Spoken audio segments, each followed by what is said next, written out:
تقييمي للفنانات: مين هبوسها، مين هتجوزها، ومين هخلص عليها. نبدأوا الأول بالفنانة سيلينا جوميز. أولا، فنانة جميلة وكل حاجة، بس مشكلتي معاها إنها بتحب الرجالة السوفت، عيل كده اللي شبه جاستن بيبر وهاري ستايلز، فمش هيحصل توافق قوي. غير كده هي ارتبطت برجالة كتير قوي، فده بالنسبة لي ريد فلاج. فآخرها معايا بوسة وولد عرفي. اوه، والله هي جميلة وكل حاجة برضو، بس في حواف ومنحدرات كتير في وشها، فده هيصعب عليا عملية البوس، لأن كده ممكن يجيلي إصابات. غير كده أنا مش حاسسها وايف ماتيريال قوي، فغالبا هخلص عليها. والله هي نكدية ورغاية في الحاجات دي مش مطلوبة خالص يعني، فغالبا هخلص عليها.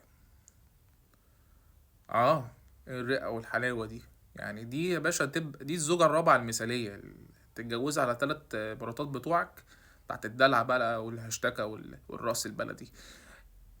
سكارلت جوانسون، يعني دي واحدة نكدت على راين رينولدز والراجل رمى عليها اليمين، فما بالك هتعمل ايه معايا؟ خلص عليها طبعا.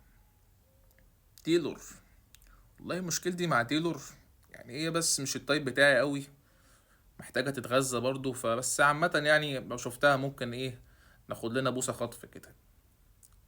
اه، باشا السن ده يعني مفيش احسن منه، تبقى عاقلة كده وهادية ورزينة. خيرها بقى يعني هتعوز منك اللي انت تجيب لها ادوية، ومش حاجات زي الجين زي اللي بنشوفها في الزمن ده. عامة نشوف مارجريت روبي بتقول ايه.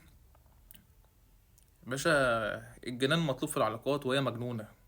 طبعا يعني ممكن اكتب عليها، بس دي زوجة تالتة، ما ينفعش تبقى تانية حتى.